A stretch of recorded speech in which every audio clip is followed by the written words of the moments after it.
Alors sur le sujet qui nous occupe aujourd'hui, moi ce sera simplement quelques considérations, quelques réflexions. Pardon ? Essaie de voir si c'est pas mieux. Et là, vous m'entendez mieux ? Oui. Bon. Pardon, excuse-moi. Ce seront donc quelques réflexions autour des traumatismes liés à l'histoire de l'immigration algérienne en France. Donc cette fois-ci, on passe de l'autre côté, enfin du côté des Algériens de France, et je prendrai trois séquences, trois moments d'histoire de cette immigration algérienne en France pour peut-être situer ce qu'on appelle les traumatismes vécus par cette immigration dans la longue durée. Et pour commencer, je dirais que la première séquence, la première histoire, dans le fond, c'est celle de l'arrivée de l'immigration algérienne en France dans les années 20, les années 30. Puisqu'on le sait assez peu, mais l'immigration algérienne est arrivée de manière assez importante en France dans les années 20, après la Première Guerre mondiale. Et c'est une immigration d'ailleurs majoritairement composée de Kabyles, à plus de 80% dans les années 30. Et cette immigration algérienne en France, à son arrivée, ils étaient environ 100 000 en 1939, cette immigration, c'est en fait une immigration qui n'est pas nommée. C'est une immigration jamais nommée, ce sont des hommes sans nom. Puisque ce qu'on appelle aujourd'hui les Algériens en France, on ne les appelait pas ainsi à l'époque. Ils n'étaient pas des Français à part entière, puisque venant d'un territoire considéré comme français, ils n'avaient pas la nationalité française. Donc ils n'étaient pas français. Mais ils n'étaient pas non plus des étrangers, puisque l'Algérie, c'était la France. Donc ils n'étaient ni français, ni étrangers. Étaient-ils pour autant des sujets coloniaux, comme l'étaient par exemple les Marocains, ou les Indochinois, ou les Sénégalais? Eh bien non, non plus. Ils n'étaient pas non plus des sujets coloniaux. Ils n'étaient donc ni des Français, ni des étrangers, qu'on appellerait aujourd'hui par exemple immigrés, ni même des sujets coloniaux. Alors qui étaient-ils ? Ces 100 000 hommes qui vivaient dans la société française, principalement concentrés en région parisienne, et puis bien sûr les Bouches-du-Rhône, la région lyonnaise, et le nord de la France principalement, qui sont les premiers centres d'enracinement de l'immigration algérienne en France. Donc il y a déjà là un premier problème. C'est un premier, moi que je qualifie de traumatisme, c'est celui d'hommes qui, dans le fond, ne sont pas rattachés à un nom précis, si ce n'est de manière stigmatisée. J'allais dire aujourd'hui, entre guillemets, racialisé, stigmatisé, etc. Je n'utiliserai pas, vous imaginez tout le vocabulaire qui pouvait exister à cette époque-là, et qui vont se réapproprier un nom en propre par l'engagement politique. D'où l'importance de l'engagement politique dans cette immigration algérienne, avec la création notamment de l'étoile nord-africaine en 1926. Excusez-moi. Donc c'est par l'engagement politique, principalement donc indépendantiste, dans les années 30, en liaison d'abord avec le Parti communiste français, puis la séparation avec le Parti communiste de manière assez dure, et donc une sorte d'autonomie aussi par rapport à la société politique française telle qu'elle était constituée, notamment au moment du Front populaire en 1936, qu'émerge, disons, la personnalité en propre de ces personnes, qui sont principalement des hommes seuls d'ailleurs. Il n'y a pas encore d'immigration familiale, mais ces hommes seuls, sans attache familiale particulière en France, mais dont, par parenthèse, ça me vient à l'esprit, mais dont la plupart des dirigeants politiques de l'étoile nord-africaine étaient, eux, mariés ou vivaient avec des Françaises. C'était le cas de Messali, c'était le cas de toute une série d'autres dirigeants de l'étoile nord-africaine et qui vivaient avec des militantes, d'ailleurs politiques, le cas de la femme de Messali, qui était une militante anarcho-syndicaliste et qui vivait avec Messali et qui l'influençait beaucoup, bien sûr, dans ses choix politiques radicaux, notamment par rapport au Parti communiste ou au Parti socialiste. Donc on avait par conséquent un dégagement de personnalité lié à la question nationale et lié à la question anticoloniale. C'était de cette manière, en fait, que ces hommes pouvaient exister, puisque c'était des hommes sans nom, qu'on ne nommait pas, disons, en tant que tels. Et ça, je crois que ça, c'est très important, et qui nous renvoie d'ailleurs au sens large, j'allais presque dire historique dans la durée, c'est celle de l'histoire coloniale, tout simplement, puisque, comme vous le savez, le problème de la dépossession foncière entraînait très souvent la perte du nom. C'est ce qu'on a oublié aujourd'hui, c'est que c'est par la dépossession foncière. Ça a très bien été expliqué notamment par Bourdieu et Sayad dans un livre qui s'appelle Le Déracinement, qui est paru en 1963. Mais vous pouvez aussi lire le livre de Pierre Bourdieu qui s'appelle Sociologie de l'Algérie et qui explique très bien comment, par la dépossession foncière, se brise la lignée, c'est-à-dire la filiation, la généalogie des noms propres, qui sont réattribués ensuite par les officiers des affaires indigènes, mais de manière arbitraire. Donc il y a une brisure du nom, c'est ça, et donc une brisure familiale, et donc une brisure identitaire. Et cette espèce de brisure et de perte du nom, elle se transmet d'une rive à l'autre de la Méditerranée, puisque les Algériens dits musulmans, les Algériens musulmans, comme on les appelait dans le meilleur des cas, indigènes, nord-africains, etc., eh bien, ne portent pas de nom en propre. Et donc le nom d'Algérien eux-mêmes, lui-même, ce nom-là, d'ailleurs, dans les années 20, eh bien, il est porté, puisque Éric Savarès vient de parler des pieds noirs, il était porté par les pieds noirs, il n'était pas porté par les Algériens musulmans. C'était les Européens d'Algérie qui revendiquaient une algérianité, je sais que ça peut paraître étonnant aujourd'hui, mais par leur chant, comme c'est nous les Africains, etc.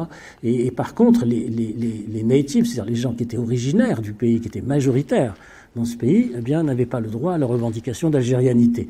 Donc c'était quand même assez paradoxal, assez étonnant que cette question du traumatisme lié à la personne, au nom, et donc à la perte de l'identité familiale, personnelle et sociale, à la chute sociale aussi, qui est très importante en situation migratoire. Et la seule façon, dans le fond, de se retrouver dans une généalogie, eh bien, c'est de se retrouver effectivement dans un modèle proposé par un activisme politique, c'est-à-dire ce que proposera à l'origine l'Étoile nord-africaine, qui a été donc créée à Paris, puis ensuite le Parti du peuple algérien, le PPA, qui a été proclamé à Nanterre le 11 mars 1937, et qui va toucher beaucoup d'immigrés algériens en France, puisqu'on estime environ à 5000 le nombre de militants politiques avant la guerre en France. En 1939, c'est considérable, sur une population qui est majoritairement d'origine rurale, bien sûr, paysanne et analphabète, puisque très peu d'intellectuels algériens musulmans, comme on les appelait à l'époque, ont rejoint les rangs indépendantistes à cette époque-là. Je parle des années 30. Tout ça est très bien expliqué, notamment dans les mémoires de Messali Hadj, où en fait ces ouvriers en situation migratoire étaient très seuls, fondamentalement, seuls par rapport, bien sûr, aux intellectuels français, dont certains, quelques-uns seulement, avaient décidé de les soutenir. Je citerai quand même, parmi ces intellectuels français très rares, à cette époque-là, qui s'intéressaient au sort des immigrés algériens en France, les surréalistes, comme André Breton, et puis ceux qui étaient liés à la mouvance trotsko-anarchiste, qui était en rupture donc avec le Parti communiste, comme Fred Zeller, etc., ou Daniel Guérin, et qui soutenaient naturellement les ouvriers immigrés algériens. Mais la grande majorité de l'intelligentsia française, qui était encore liée à la gauche sous la forme du Parti communiste, ne les connaissait pas. Fondamentalement, les ignorait. Donc on a à la fois une perte de nom et une grande solitude à l'intérieur de la société, donc dans la non-visibilité, la non-reconnaissance politique et culturelle, et qui va quand même durer longtemps, pendant 20 ou 30 ans. Ça, ce sont des éléments, à mon sens, qui sont importants. Le deuxième élément de traumatisme aussi, il y en a d'autres, mais bon, j'en prends 3 volontairement. Le second élément, bien sûr, c'est la guerre elle-même, la guerre d'Algérie. Parce que la guerre d'Algérie, c'est à la fois l'occasion de la réappropriation de son nom, puisque la première fois que les Algériens sont nommés en tant qu'Algériens, c'est pendant la guerre d'Algérie, par les autorités officielles françaises, et c'est pas à n'importe quelle occasion, puisque la première fois que le mot algérien est mentionné en tant que tel, dans un communiqué officiel de l'État, c'est le communiqué du 5 octobre 1961 qui est énoncé par Maurice Papon et qui dit « Il est interdit aux Algériens de descendre dans la rue après 20h, etc. » C'est la première fois que les Algériens sont nommés comme des Algériens. C'est-à-dire que c'est le 5 octobre 1961 par un communiqué officiel de Maurice Papon. Avant, ils n'existent pas vraiment comme des Algériens au sens classique du terme, encore une fois. Ce sont des Nord-Africains, dans le meilleur des cas, bien sûr, on ne va pas encore une fois détailler, mais disons qu'il y a dans la guerre d'Algérie cette reconnaissance quelque part, cette reconnaissance nationale, nationaliste, politique du nom. Mais en même temps, la guerre d'Algérie, bien sûr, c'est un traumatisme important pour au moins 2 raisons essentielles. pour l'immigration algérienne en France. La première, c'est la ghettoisation spatiale, c'est-à-dire qu'il y a des mesures de couvre-feu qui sont très puissants dans la société française à cette époque, dans les années 55-62, et qui pratiquement interdit aux Algériens de circuler librement à l'intérieur des espaces publics. D'où la manifestation du 17 octobre 61. Sinon, elle est incompréhensible. C'est-à-dire qu'il n'y a pas la possibilité, disons, de sortir des lieux dans lesquels ils sont assignés. Vous connaissez tous, bien sûr, les célèbres bidonvilles de Gennevilliers, Colombes, Asnières, Nanterre, où il y a plusieurs bidonvilles d'ailleurs à Nanterre. Je te jure, le bidonville de Nanterre. En fait, il y en avait 3 bidonvilles à Nanterre, c'est quand même considérable. Donc on a une ghettoisation à la fois spatiale sur le terrain de l'habitat, mais aussi sociale. C'est-à-dire qu'à l'intérieur des usines, puisque la plupart étaient ouvriers, à l'intérieur des usines, il y a pratiquement impossibilité d'exprimer politiquement un choix. C'est très difficile, c'est interdit, c'est totalement interdit.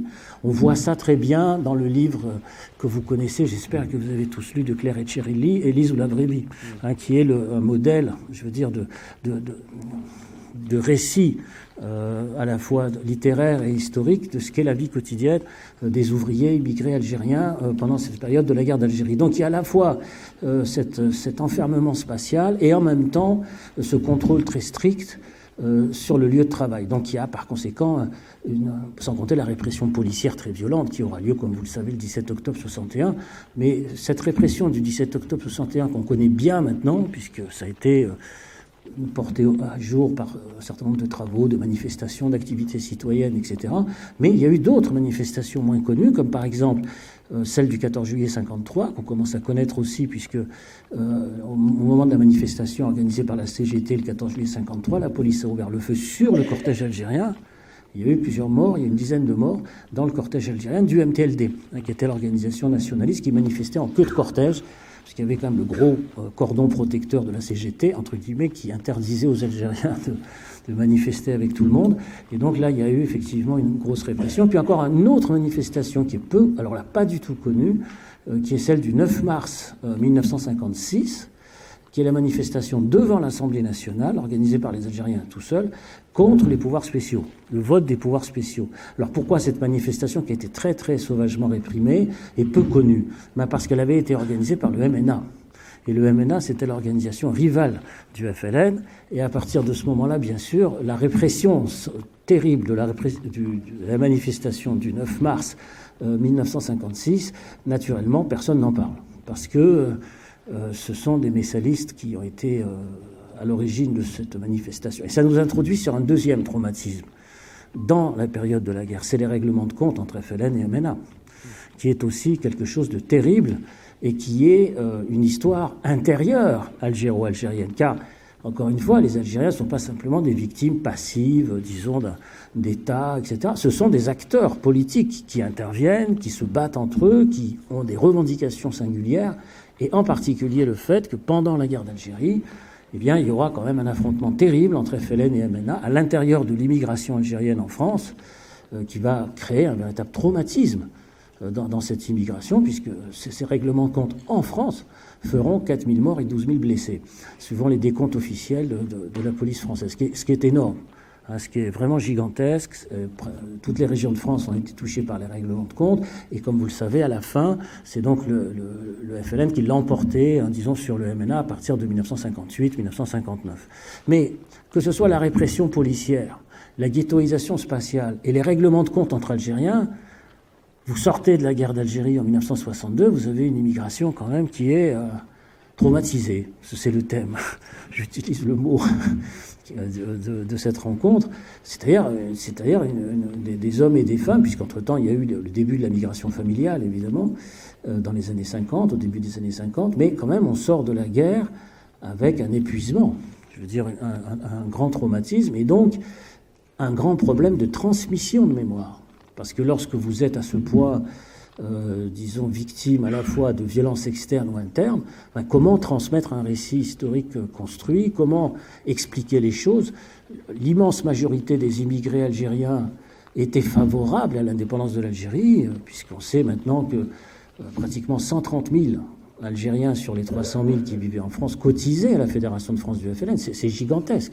C'est-à-dire qu'on a toute l'immigration pratiquement algérienne qui était engagée dans la cause politique indépendantiste, mais en même temps, c'est une immigration qui a été ghettoisée et qui s'est affrontée, qui a été ensanglantée, en fait, à l'intérieur de cette séquence historique. Donc ça veut dire que c'est très difficile à transmettre. Ce qui aurait pu être, disons, un motif, j'allais presque dire, de fierté, dans l'indépendance, dans le combat, arrive dans un moment très difficile. C'est un paradoxe de l'immigration algérienne. À quoi il faut en ajouter un autre, qui est le troisième aspect, c'est l'Algérie indépendante. Parce que dans l'Algérie indépendante, bien sûr, les immigrés algériens avaient placé beaucoup d'espoir, puisqu'ils étaient indépendantistes, ils étaient nationalistes, bien sûr. Ils avaient placé beaucoup d'espoir dans la réalisation d'une indépendance avec liberté, politique, démocratie, etc., etc. Et, comme vous le savez, très vite, ils ont déchanté, puisque dès 1965, il y a le coup d'État en Algérie, il y a des immigrés algériens en France qui étaient revenus au pays après 62, qui reviennent en France. Il y a une désillusion qui va commencer à s'opérer dans les années 70-80. Et cette désillusion est importante parce qu'elle explique aussi en grande partie le problème de ce qu'on a appelé pendant longtemps, entre guillemets, le silence des pères, c'est-à-dire la difficulté de transmettre un récit historique. Parce que la violence de la répression, les affrontements internes et les désillusions de l'indépendance, ça fait beaucoup pour un seul homme. Tout ça en une génération et en une seule vie. En une seule vie. C'est-à-dire à la fois être complètement engagé dans une révolution, parce que c'est le cas, ils sont complètement engagés vers corps et âme, pourrait-on dire, dans une révolution, et ensuite, vous subissez à la fois la répression, les affrontements et les désillusions. Comment, en l'espace de 20 ans seulement, accumuler tous ces coups, en fait, qui sont portés, et comment, à partir de là, transmettre un récit cohérent, j'allais presque dire paisible, continu, etc. C'est très difficile. C'est très difficile. C'est ce qui explique en grande partie, disons, les difficultés de transmission de mémoire à l'intérieur de l'immigration algérienne, parce que c'est une immigration qui est très très différente des autres immigrations, y compris des immigrations maghrébines, c'est-à-dire marocaines et tunisiennes. C'est une immigration singulière. Le modèle algérien à ce niveau-là n'a pas d'équivalent, puisque, encore une fois, les Marocains, les Tunisiens ou les Sénégalais étaient, entre guillemets, des immigrés, des étrangers, tout ce que vous voudrez, ou des sujets coloniaux. Mais qu'est-ce qu'étaient les Algériens? Comment pouvaient-ils se faire une place dans l'histoire? Il a fallu effectivement qu'ils se fassent cette place dans l'histoire, de manière très forte, j'allais presque dire très violente aussi, parce qu'ils étaient confrontés à la violence d'un système qui les niait complètement, où ils n'existaient pas comme individus. Je veux dire, bon, là-dessus, je vous renvoie, il y a toute une littérature sur un portrait du colonisé, etc. Enfin, on ne va pas détailler là-dessus. Mais il y avait quand même une exemplarité de modèles très violents, à quoi a existé une contre-violence aussi, venant de l'intérieur de cette immigration, qui a voulu, bien sûr, exister en tant que tel, comme individu, comme citoyen, comme acteur politique fondamental. Et donc, à partir de là, on a, disons, un récit difficile à transmettre. Voilà, je vous remercie.